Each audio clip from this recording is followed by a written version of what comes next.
Alors, aiguiser, solliciter les cerveaux grâce à l'odorat, c'est le but de cette soirée, de cette conférence. Et bien, ce soir, le plaisir, ça va être de partager avec vous trois vos connaissances et vos expertises sur ce terrain. Je vous propose peut-être, tout d'abord, en première question, de partir sur le côté plus scientifique. De quoi parlons-nous quand on parle d'odorat? Catherine Rouby ou Erwan Poivet, peut-être?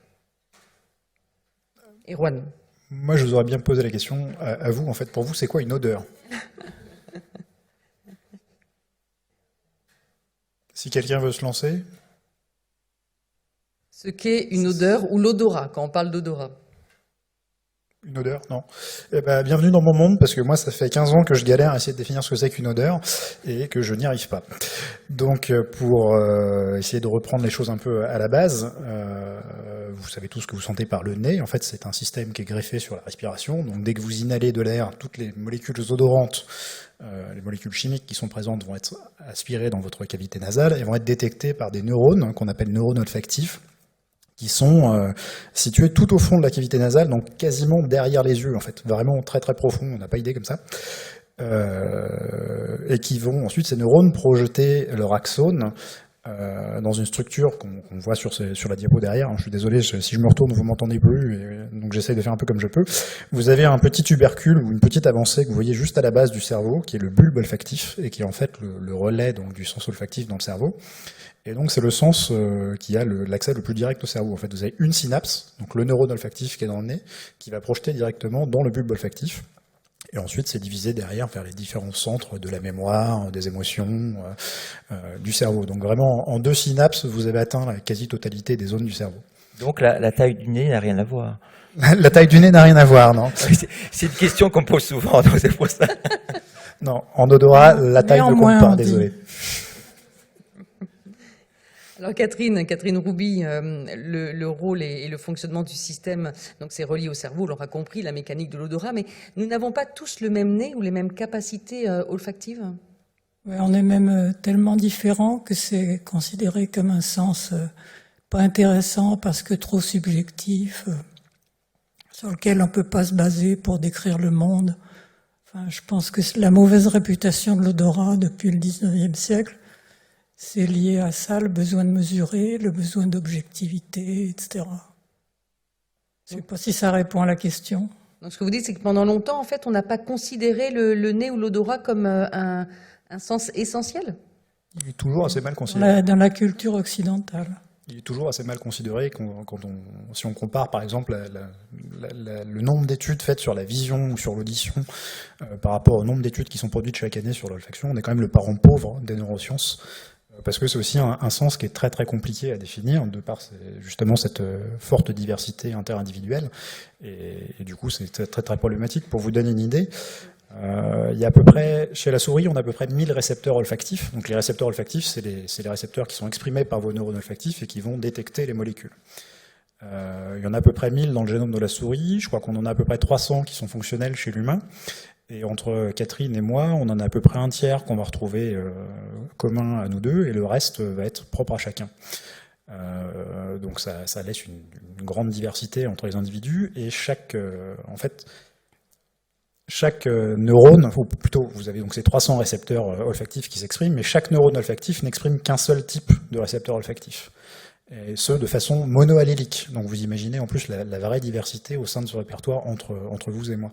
Ce qui va expliquer aussi peut-être pourquoi chez certaines personnes, telle odeur va être plutôt agréable ou va être associé à quelque chose qui sera complètement différent chez moi ou chez quelqu'un d'autre. Donc pour avoir un langage commun olfactif, c'est très très très compliqué, parce qu'on ne fait pas référence, déjà on n'a pas la même machinerie chimique, et en plus on va faire référence à des souvenirs ou à des expériences qui nous sont propres, et donc pour accorder nos violons, ça va être très très compliqué. En tout cas pour un chercheur, c'est très très compliqué à comprendre. Pour un parfumeur, eux ils y arrivent, ils sont entraînés pour ça, et moi c'est quelque chose qui justement m'impressionne énormément, et c'est d'ailleurs toujours beaucoup plus compliqué de créer un parfum pour un public, pour un client qui n'est pas un spécialiste du parfum, puisque justement, on a une difficulté pour se comprendre, alors que quand on a affaire à un professionnel, les mots, on se comprend tout de suite, et quand on travaille avec pour quelqu'un qui n'est pas professionnel, il peut nous trimballer, entre guillemets, pendant des mois et des mois pour finir par dire « mais non, quand je vous disais note verte, c'était pas ça,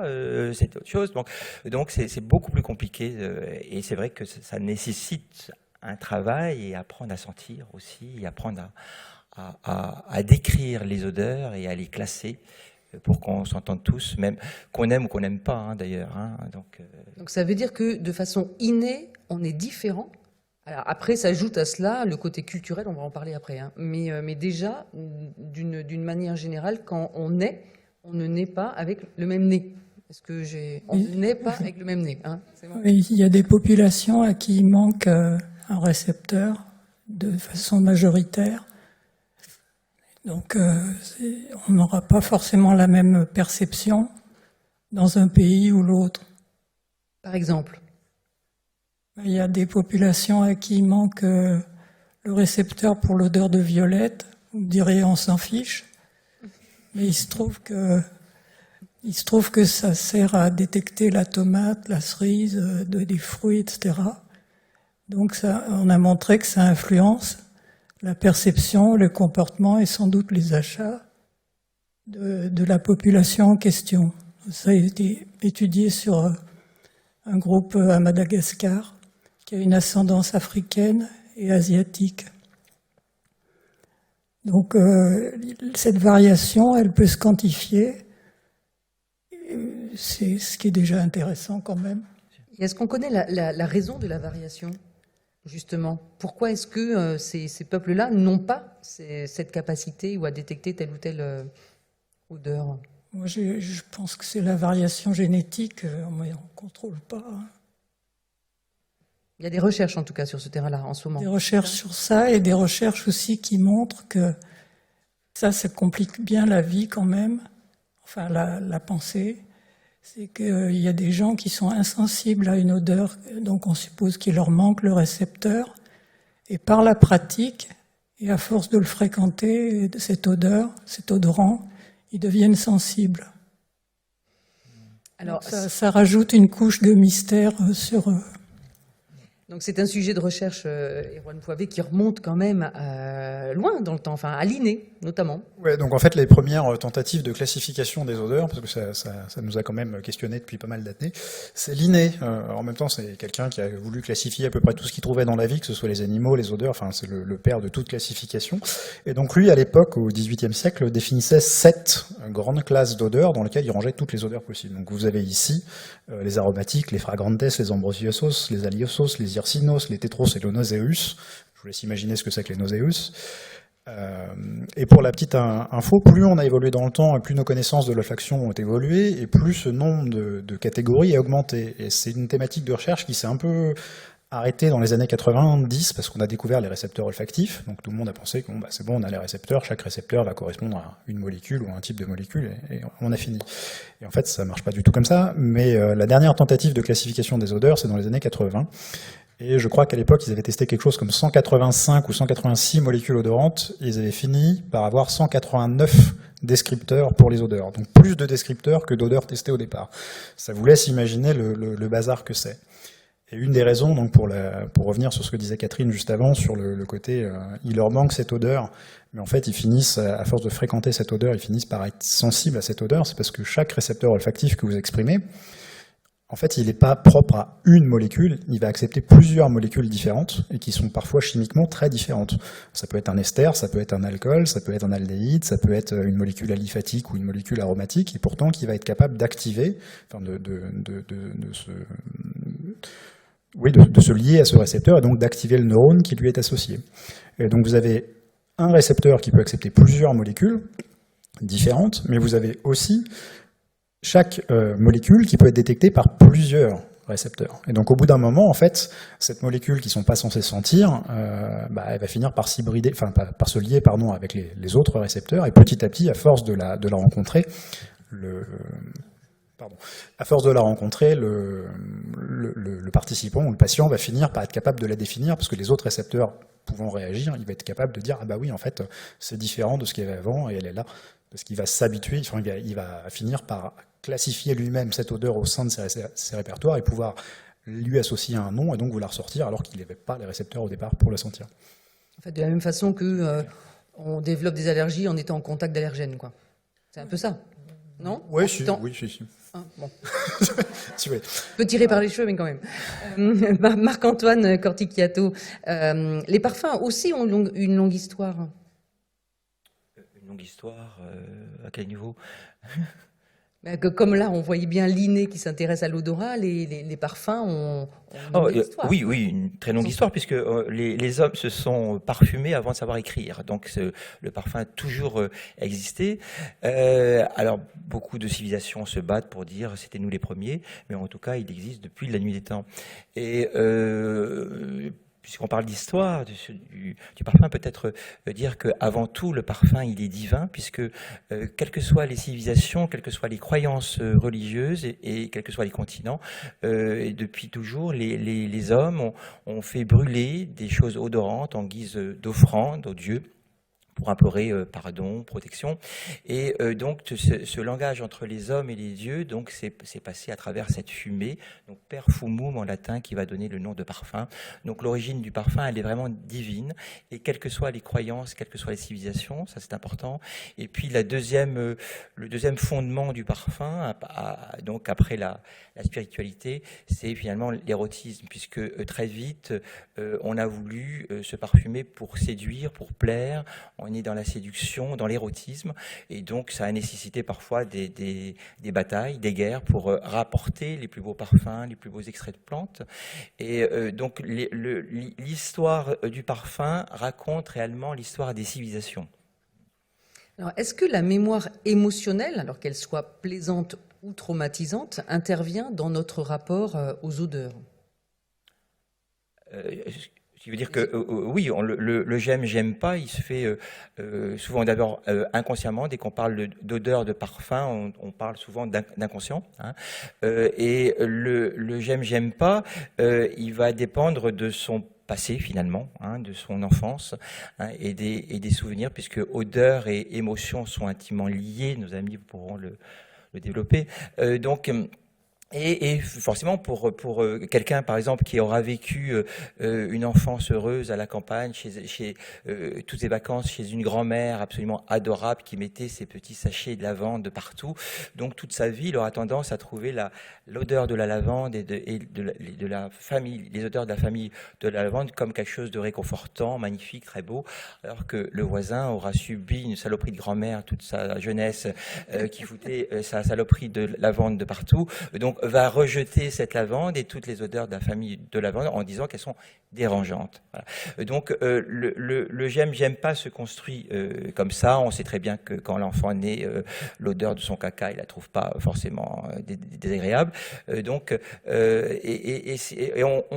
se construit donc cette banque de données olfactives liées à des émotions, le j'aime pas, liées aussi à des habitudes culturelles, des goûts culturels. Hein. On sait très bien que pour faire très très schématique, la clientèle américaine aime les parfums plutôt très musqués, ce qu'on appelle les muscs blancs, donc qui sont très utilisés dans des lessives, c'est-à-dire le côté très propre, très cocooning, alors qu'au Moyen-Orient on va aimer les odeurs et les parfums très sensuels, très riches, et d'ailleurs on voit que au quotidien au Moyen-Orient, eh bien le parfum est très important. Il est très important aussi bien dans la cuisine salée, sucré. Il est très important aussi dans la religion, hein, puisque à la mosquée on se parfume. Le prophète d'ailleurs revendique le parfum, hein, et puis dans l'hygiène au hammam, donc on se parfume. Donc toute la vie au quotidien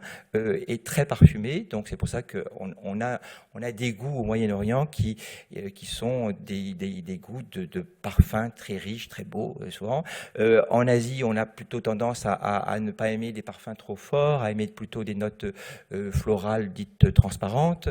Donc voilà, donc les goûts culturels se forgent, hein, inconsciemment, toujours. Donc, et je ne sais pas si c'est le moment de parler des odeurs, enfin des choses consensuelles ou pas, mais en tout cas, quand on sent une odeur, un parfum ou ce qu'on veut, quand on s'applique à la sentir, à se concentrer dessus, comme vous l'avez fait précédemment, donc on a tous tendance à aller rechercher dans sa banque de données olfactives à quoi ça nous fait penser. Ça nous fait penser au pollen, ça nous fait penser aux fleurs, etc.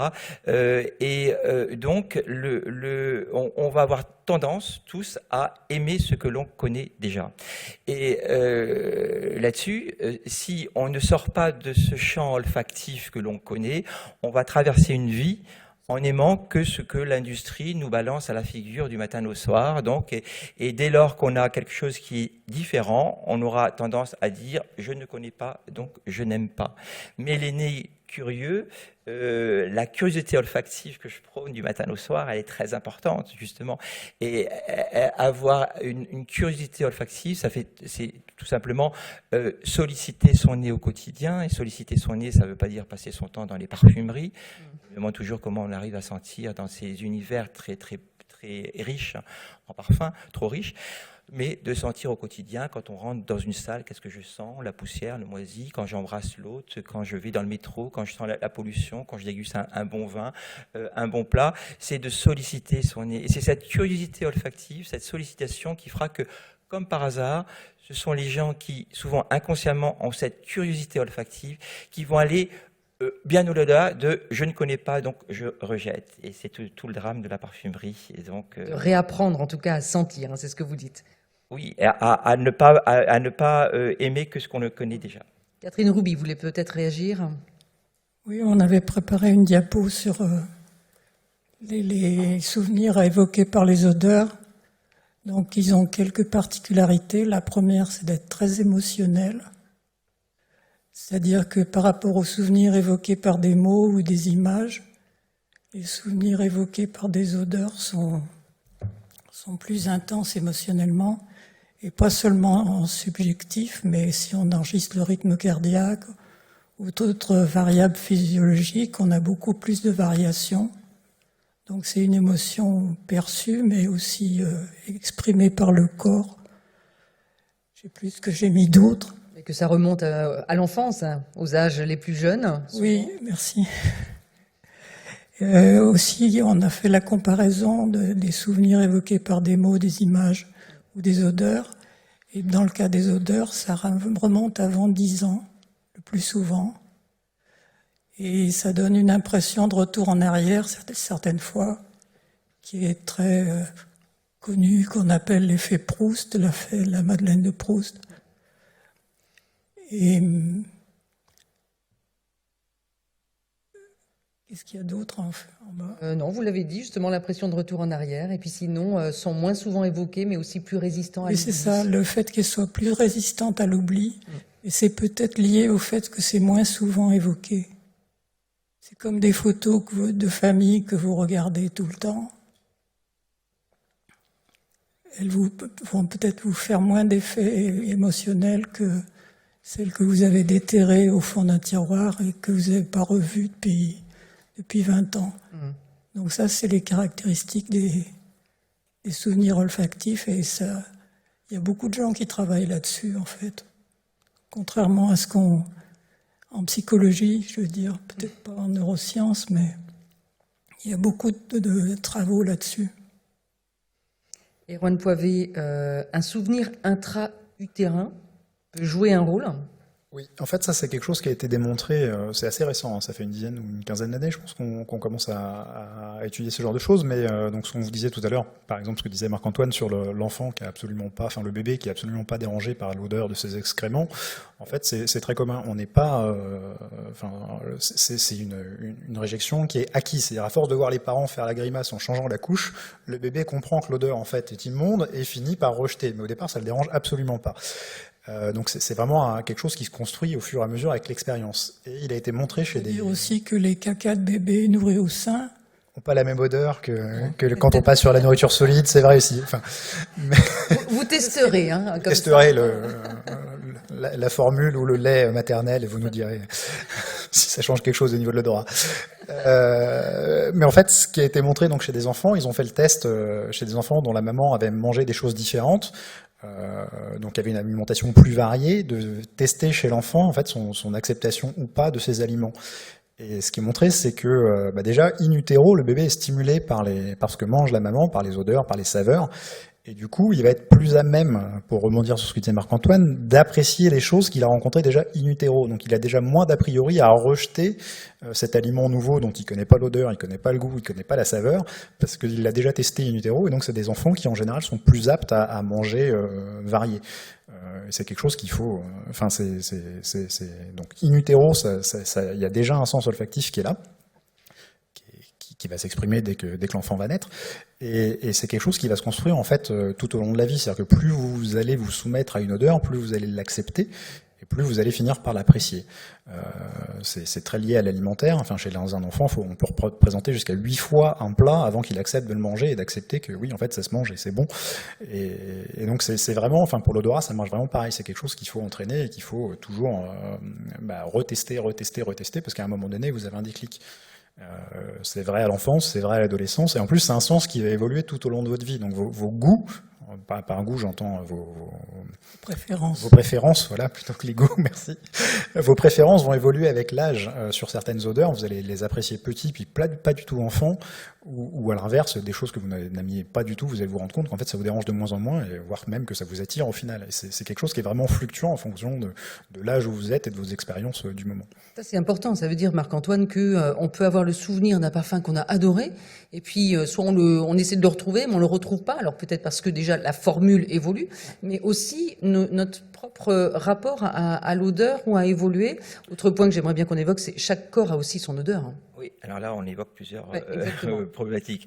Oui, il y a le truc classique où les gens vous disent j'ai tellement aimé tel ou tel parfum que j'ai porté pendant très longtemps, il n'existe plus, vous le disiez précédemment, madame, il n'existe plus, effectivement, un certain nombre de parfums n'existent plus parce que il y a une législation contraignante qui fait qu'il n'a plus de sens, ou bien parce que il est trop peu vendu, donc on l'arrête. Enfin, je parle pour des marques en général. Et donc, je remarque que beaucoup trop de gens, dans ce cas-là, ont le tort de chercher toute une vie ce même parfum, et qui ne trouveront jamais, ils ne pourront être que déçus. Et je leur dis souvent que c'est un peu comme quand on a perdu un amour, il faut pas rechercher le clone de la personne qu'on a perdue, parce qu'on ne pourra pas le retrouver. Mais en revanche, il faut en profiter pour essayer de se faire surprendre par d'autres chemins, d'autres parfums. Et si on a toujours aimé les ambrés, pourquoi pas aller vers des floraux, des boisés, ou que sais-je encore, mais se laisser surprendre. Alors je sais que c'est compliqué, mais il faut vraiment y aller les yeux fermés, prendre un échantillon, un testeur, se parfumer et voir. Et là, c'est là où on peut avoir des surprises incroyables, où des gens disent mais c'est incroyable, j'ai ce coup de cœur, alors que jamais je pensais aimer ce genre de parfum. Donc ne pas hésiter à se laisser surprendre et aller sur d'autres chemins. Donc, mais les goûts évoluent effectivement, et même les goûts quand on est parfumeur aussi, on peut se surprendre à vouloir travailler telle ou telle note, telle ou telle matière première, alors que on l'a jamais aimé. Hein, et d'un coup, il y a... D'ailleurs, c'est intéressant, vous pouvez peut-être partager aussi une confidence, mais si j'ai bien compris, vous vous méfiez de vos propres goûts, hein, Marc-Antoine Corticato, vous faites toujours sentir vos réalisations à des néophytes et pas à des professionnels. Oui, c'est ça je trouve que c'est quand même très très important. D'abord, il faut quand même rappeler qu'on fait du parfum pas pour le vendre à des professionnels. En général, on vend à ce qu'on appelle le grand public, donc qui sont des gens qui ne sont pas forcément des professionnels. Donc, c'est toujours intéressant d'avoir le ressenti de gens qui ne sont pas des professionnels et qui, avec leurs propres mots, avec leur propre vocabulaire, qu'il faudra parfois traduire, hein, mais ça va être très intéressant, très pertinent. Et parfois, quand un descriptif revient, une fois, deux fois, on se dit oui, la personne n'est pas pro, donc bon, ça va, cette note gourmande, elle n'existe pas. Une fois, deux fois, on vous dit Madeleine, on vous dit gâteau à ceci, gâteau à cela. Vous dites non, ça, stop, maintenant on arrête. Il y a une facette gourmande. Pour moi, je la capte pas. Je suis pas là-dedans. Je revois ma formule et je retravaille ça. Donc c'est quand même très important de faire sentir à des gens qui ne sont pas connaisseurs. Et le mieux, idéalement, c'est de dire c'est pas moi qui l'ai fait. Voilà. Je suis passé chez Sephora. C'est une nouveauté, je sais plus son nom. Qu'est-ce que tu en penses? Voilà. Et en 2 mots, j'aime pas. Ok, très bien. C'est chic ou c'est cheap pour toi. Qu'est-ce que ça t'évoque? Point barre. Et masculin, féminin, puisque encore aujourd'hui, beaucoup de gens fonctionnent comme ça, quoi.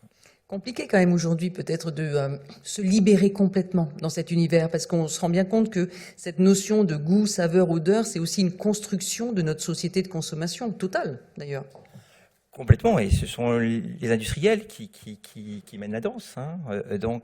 Le nez est quand même un organe que l'on trompe extrêmement facilement. De toute façon, on le trompe très facilement avec le visuel, avec la couleur du parfum qui est très importante, avec les mots aussi, donc le packaging, tout ça. Donc tout ça rentre dans le fait qu'on va aimer ou pas un parfum, si sur les codes de couleur sont tendance ou pas. Donc inconsciemment, on est quand même guidé par les tendances et les tendances de l'industrie. Donc c'est pour ça que quand on veut plaire à la terre entière, c'est plus intéressant de faire quelque chose de plus consensuel, de moins pointu. Dès lors qu'on s'échappe des sentiers battus, eh bien on s'adresse à une clientèle qui a justement cette curiosité olfactive et qui pourra l'apprécier. Non pas que quand on a une curiosité olfactive, on apprécie forcément tout ce qui est nouveau, mais on se donne le droit de dire je ne connais pas, c'est nouveau pour moi, mais je peux aimer comme je peux le rejeter. Difficile, hein. 3000 parfums nouveaux sortent chaque année, hein. Oui, 3000 difficile parfums. De sortir peut-être des sentiers battus, mais des gueules, dirais-je, chaque année sur le marché. Donc avec plus d'un tiers de ce qu'on appelle parfums de niche ou parfums de créateurs ou marques alternatives. Donc aujourd'hui, pour moi en tout cas, tout ça ne veut plus rien dire. Les mots grande marque, petite marque, créateur, pas créateur. Il y a de tout. Partout, il y a des pépites de partout, il y a des choses pas intéressantes de partout, et je dis toujours aux gens, fiez-vous à votre propre nez et arrêtez d'écouter les discours des uns et des autres, fermez les yeux et sentez, mais j'avoue que c'est compliqué. Oui. Parfum de grandes marques, de petites marques. Le paramètre, le coût, le prix du parfum est un paramètre marketing extrêmement important. C'est quand il est trop bas, vous cassez votre produit. Quand il est trop, globalement, il vous faut plus de choses attrayantes visuellement. Enfin, je dirais. Ouais. Donc c'est assez compliqué. Donc il y a beaucoup de paramètres qui vont rentrer là-dedans. Et le parfum, et je dis toujours qu'il n'y a pas de bons et de mauvais parfums. Il y a des parfums qui vous provoquent une émotion, et tant mieux, c'est gagné, et d'autres qui n'en provoquent pas, donc vous pouvez passer au suivant. Mais le parfum qui fonctionne, c'est quand tous ces éléments de ce qu'on appelle, peut-être vulgairement, mais c'est pas un gros mot, marketing mix. Donc on a besoin du marketing pour vendre n'importe quel produit, même pour du parfum. Il y a après du marketing mensonger ou bien honnête, hein, bien sûr, mais on se rend compte qu'il faut que tout ça soit cohérent. Le nom du parfum est très important, l'histoire que véhicule ce parfum, les codes couleurs, etc. Et le jus, bien entendu, qui doit être cohérent aussi avec l'histoire de ce parfum, puisque un parfum, c'est une histoire qui se raconte sur une peau, avec ses notes de tête.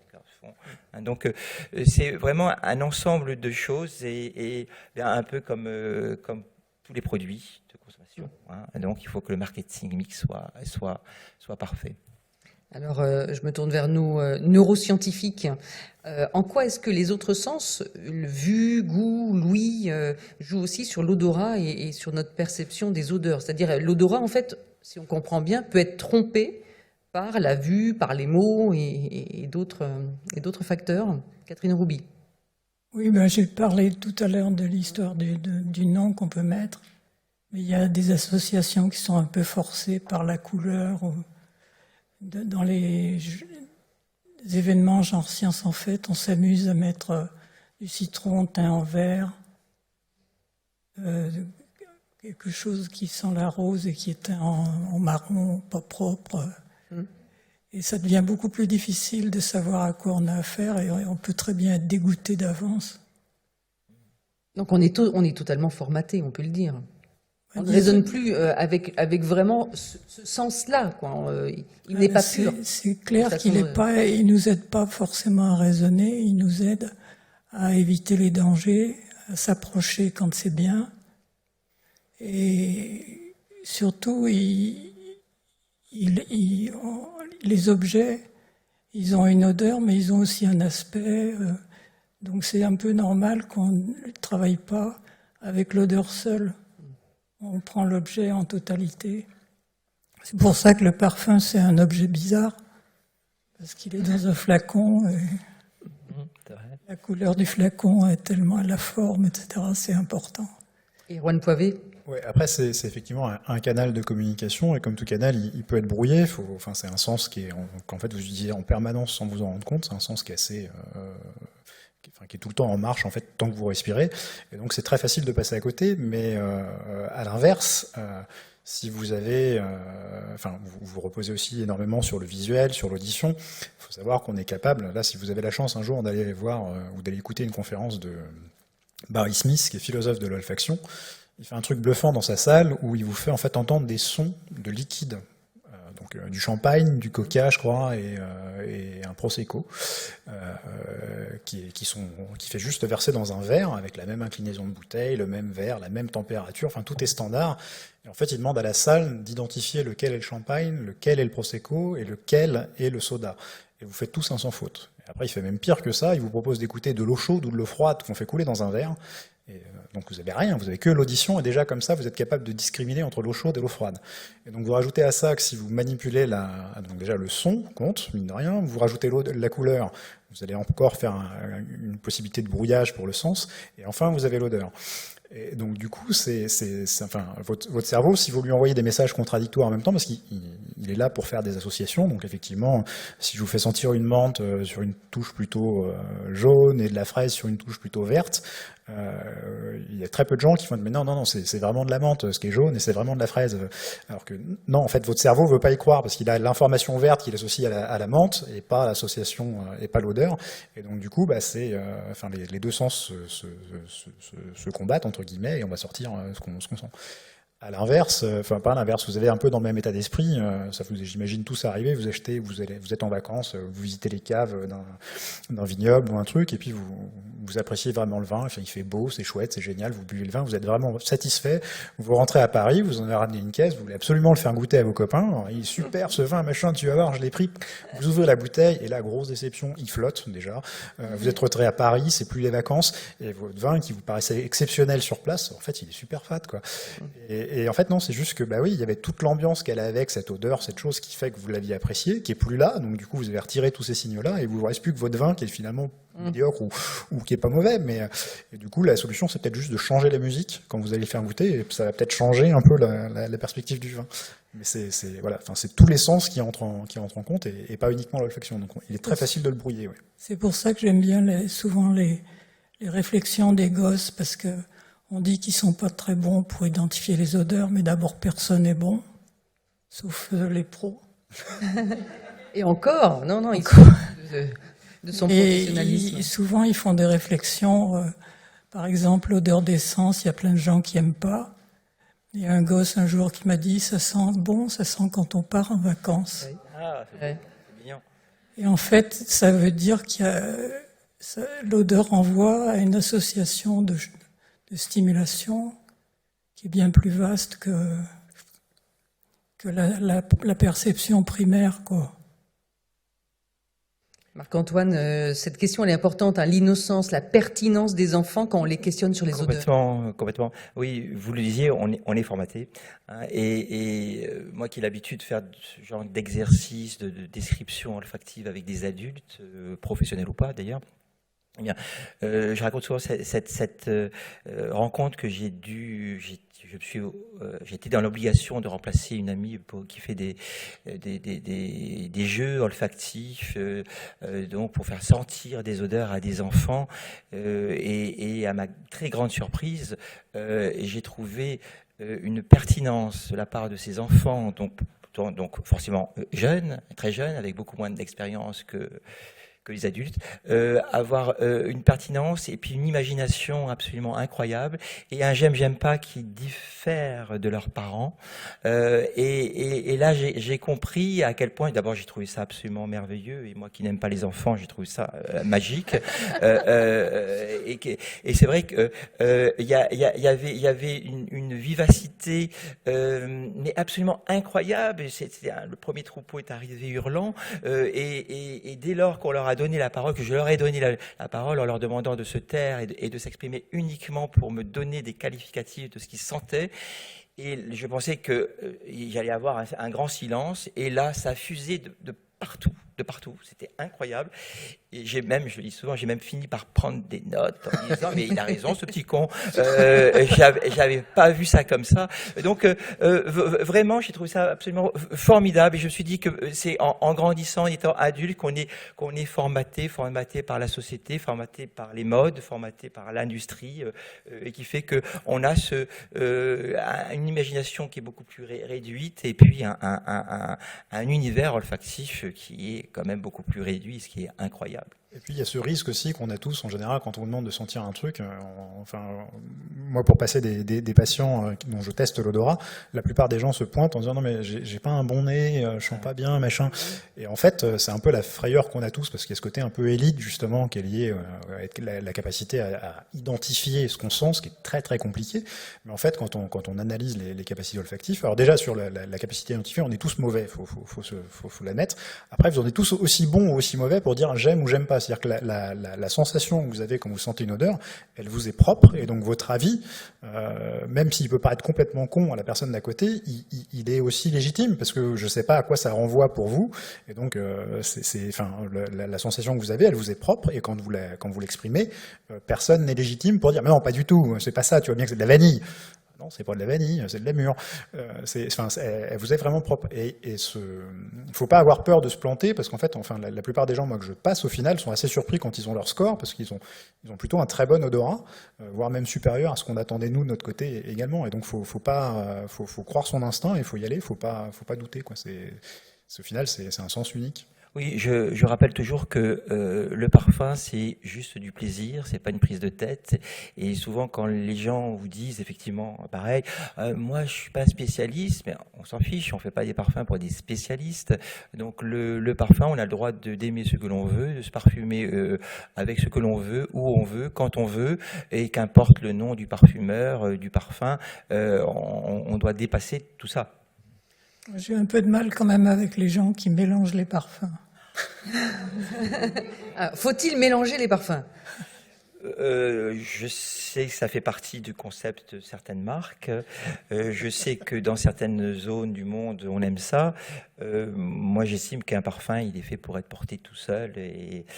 Et voilà, mais après, chacun, là encore, c'est de la liberté. Le parfum, c'est vraiment que du plaisir. On fait ce que l'on veut, et chacun le vit comme il veut, mais je suis d'accord. Sachant qu'un parfum ne réagit pas sur les peaux selon les personnes, etc. Donc voilà, c'est... Il y a ça aussi. Hein, il y a ça. Je vois l'heure qui tourne. Alors, Erwan Poivet, vous parliez tout à l'heure des patients. C'est un mot important. En quoi est-ce que les odeurs sont aussi des outils au service du monde médical, ou bien interrogent le monde de la recherche ? Alors, c'est quelque chose qui est pas forcément évident. Bon, on a eu une petite pandémie qui a mis en avant les problèmes d'olfaction, puisque la plupart des gens qui tombaient malades perdaient l'odorat. Mais c'est quelque chose qui est assez vieux, en fait. Les pertes d'odorat hors Covid, ça a toujours existé. Vous avez toujours une petite proportion de la population qui, après une grippe, va perdre l'odorat et va jamais la retrouver. Et c'est quelque chose qui était très très peu étudié jusque-là, parce que déjà on n'a pas de traitement, c'est-à-dire quand vous perdez l'odorat, soit ça revient pas, mais on est un peu tous démunis pour vous dire, que ce soit le médecin ou le chercheur, pour vous dire pourquoi ça va revenir ou pourquoi ça va pas revenir. On le trouve par exemple dans la maladie d'Alzheimer, je crois que c'est un premier point ou un repère. Il y a une corrélation qui est assez forte en fait entre les maladies neurodégénératives et alors c'est une corrélation, c'est pas une causalité ou une conséquence, c'est-à-dire qu'il s'avère que les gens qui font des maladies neurodégénératives en général ont un moins bon odorat. Et à tel point que maintenant, on commence à se poser la question de savoir si c'est pas un symptôme avant-coureur. Alors, c'est pas forcément le cas. Vous avez pu prendre un coup sur la tête et perdre l'odorat. Enfin, il y a plein de raisons de perdre l'odorat. Mais quand il n'y a pas de raison apparente, le fait d'avoir une baisse de la capacité à sentir, ça pourrait être un indicateur justement de attention, il se passe quelque chose au niveau du cerveau. et il faut peut-être aller voir. Et dans le cas du Covid, c'est particulièrement intéressant, puisque vous avez tous entendu parler des cas de Covid long, donc des gens qui ont des symptômes qui durent qui durent justement, et dont on n'a pas vraiment d'explication, parce qu'ils ne sont plus de virus, ils sont guéris, mais eux se disent toujours fatigués, apathiques, avoir des troubles de la mémoire, des troubles de la concentration, des troubles de l'odorat. Et donc on commence à regarder justement si est-ce qu'il n'y a pas une association entre ces troubles plutôt cognitifs et ces troubles de l'odorat. Est-ce qu'ils vont évoluer ensemble ou pas? Est-ce qu'il ne faudrait pas s'inquiéter de savoir si ces gens qui ont perdu l'odorat et qui ne l'ont pas retrouvé au bout de 6 mois, 1 an, 2 ans, suite au Covid, est-ce qu'ils ne sont pas à même de nous faire d'ici 10, 15 ans, pour les gens plutôt jeunes, une maladie neurodégénérative d'ici 15-20 ans? Est-ce que ce n'est pas un nouveau risque lié à cette pandémie? Donc c'est une des approches actuelles sur lesquelles moi je travaille. À l'inverse, il y a aussi, de façon totalement précurseur, un laboratoire en Israël qui a testé la réponse olfactive de patients dans le coma. Donc ils ont pris des patients qui pouvaient respirer par eux-mêmes, c'était la seule condition, parce qu'il faut pouvoir respirer pour sentir, et qui leur testaient justement des odeurs agréables, désagréables. Et le chercheur a l'idée sympa de piéger le patient, c'est-à-dire qu'il n'avait aucune idée de savoir si le patient comprenait ce qu'il lui faisait. Il lui faisait juste sentir des odeurs, il lui disait avant je vais vous faire sentir une odeur. Et il étudiait la façon dont le patient respirait en réponse à ces odeurs. En fait, on fait tous de façon inconsciente, quand vous êtes soumis à une odeur, vous diminuez l'air que vous inspirez. Et simplement cette diminution d'air inspiré, ça lui a permis de classifier ces patients entre ceux qui sont capables de détecter une odeur, voire de la discriminer, parce que si une odeur agréable, vous diminuez l'inspiration. Si elle est désagréable, vous diminuez encore plus la respiration. Et donc son idée, ça a été de piéger le patient en disant « je vais vous faire sentir quelque chose » et de lui mettre une fiole avec rien dedans. Et chez certains patients, il adaptait son comportement en fait en diminuant quand même son luminaire inhalé. Et ça, c'est une réponse de type cognitif parce que on lui soumet il a adapté son comportement à un exercice donné. Donc c'est un exercice complexe et il l'a fait. Et au final, il sort de cette étude que simplement sur la respiration, donc liée à la présence ou pas d'odeur, il a été capable de déterminer chez ces patients, je crois que c'est... Alors 100% de ceux qui n'ont pas donné de réponse olfactive sont morts dans l'année. Donc voilà, donc c'est un bon crible visiblement. Et 65% de ceux qui ont réussi à faire une réponse olfactive au cours des tests se sont réveillés dans les 12 mois et étaient toujours en vie 5 ans après. Donc ça semble être un plutôt bon critère justement pour essayer de voir s'il y a encore quelqu'un aux manettes quand on est dans l'inconscient. Et l'avantage c'est que c'est pas du tout invasif puisque les odeurs vont arriver par le nez et repartir. Enfin, il n'y a pas vraiment besoin d'autre chose que simplement suivre la respiration. Donc c'est des champs de recherche qui commencent à se développer. Ouais. Marc-Antoine, et ensuite on vous donnera la parole, bien sûr. 2 secondes, je voulais juste signaler les travaux du docteur Olga Alexandre, qui travaille c'est un programme humanitaire qui s'appelle Parfum des anges et qui propose à des enfants qui sont très malades et qui sont condamnés par la médecine, on leur propose de leur créer un parfum, le parfum de leur rêve. Et on part du principe qu'une odeur agréable qui vous ramène à des souvenirs agréables a tendance à diminuer la douleur physique et morale. Et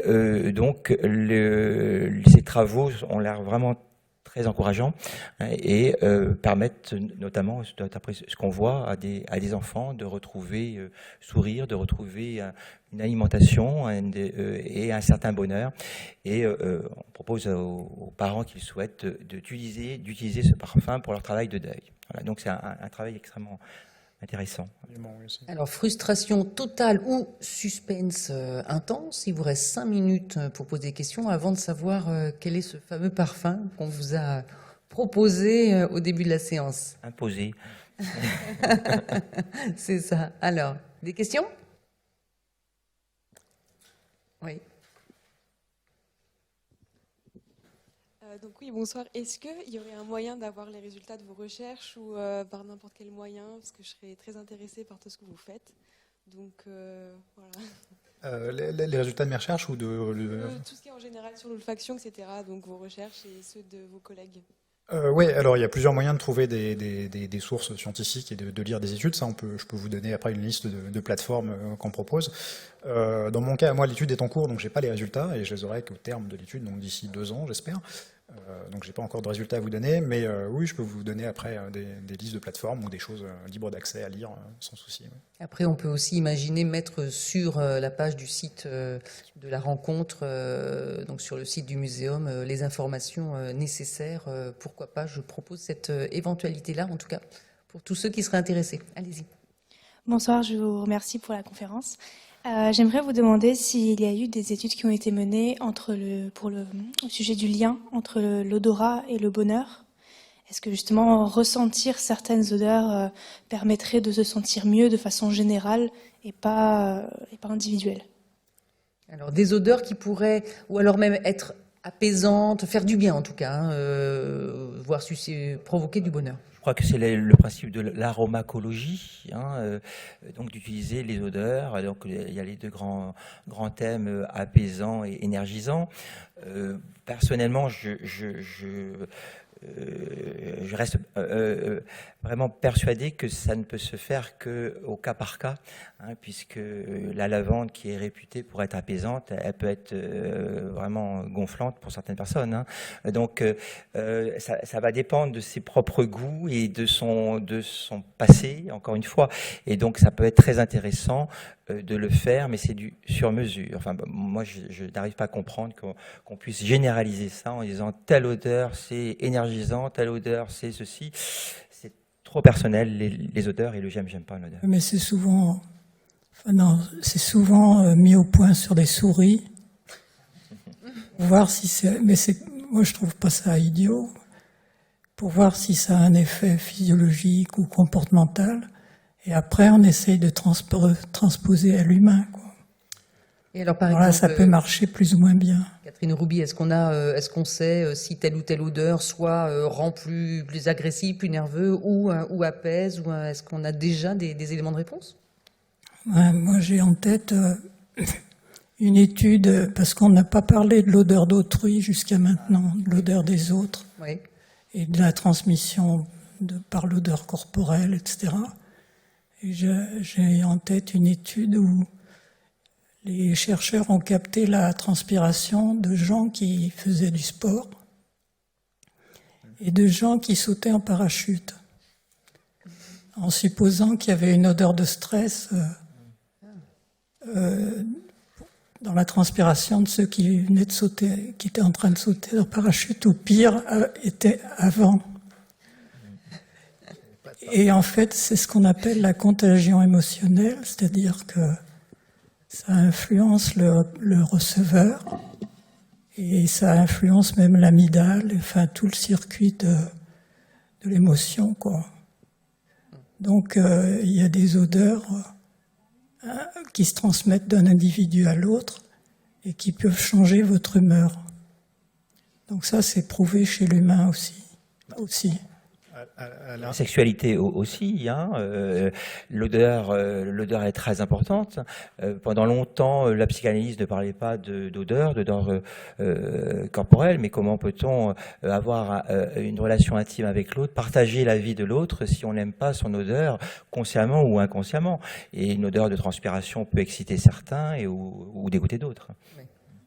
À l'inverse, peut-être, il y a également l'état mental qui influence la façon dont on est apaisé ou pas par une odeur. C'est-à-dire que, par exemple, chez les gens bipolaires, en fait, ce qui se passe, donc les bipolaires, ils ont des phases de dépression où tout est négatif, enfin dépressif, quoi, et des phases de maniaque où là, c'est plutôt l'effet inverse. On est tout est génial.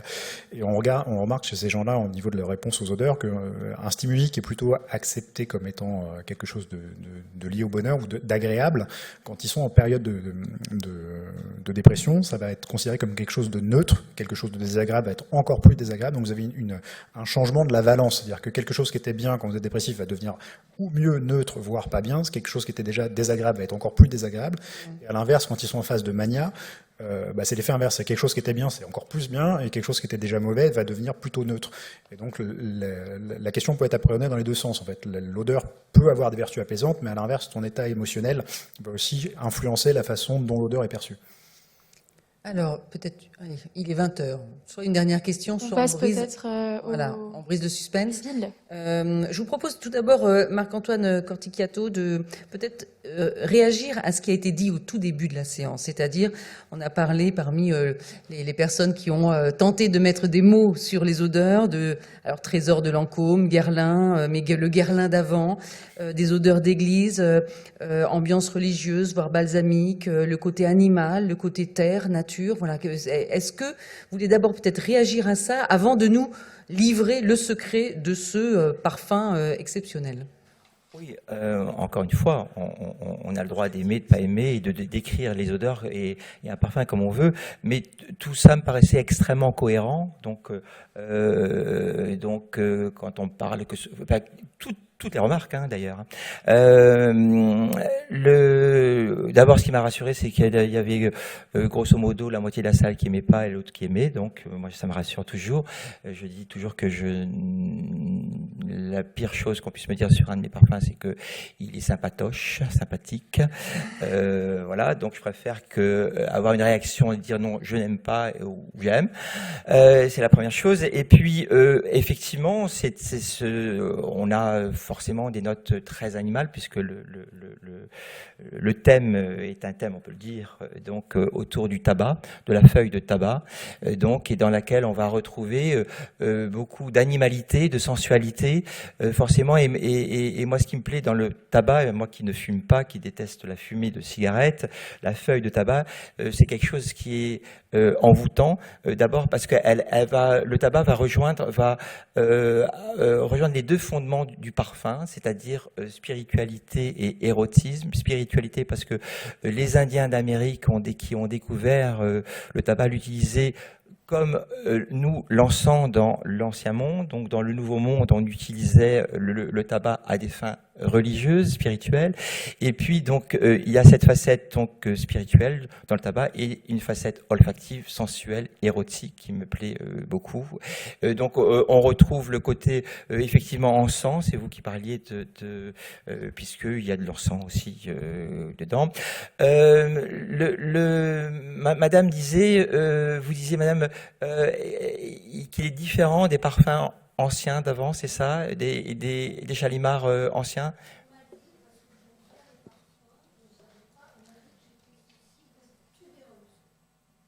Oui. Bon. Là, il n'y en a pas. Hein, non. Mais voilà. Parfois, on dit ce parfum qui fait référence à une parfumerie un petit peu ancienne. Alors, ça peut être pris comme quelque chose d'offensant, mais c'est pour moi quelque chose de très intéressant, puisque souvent, quand on fait référence aux parfums anciens, eh bien, la différence, c'est qu'ils étaient bourrés de matières premières naturelles.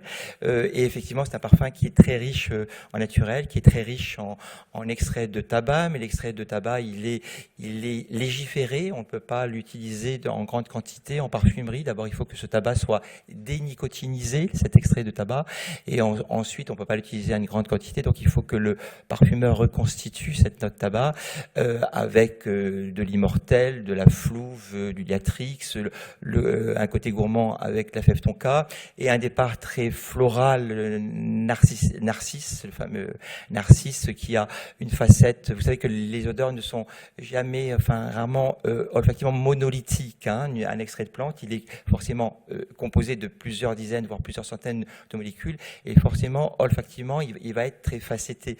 Et une des facettes du narcisse, qui est pas très souvent utilisée en parfumerie, je parle du narcisse naturel, c'est une facette crinière de cheval qui allait bien, me semble-t-il, dans ce parfum.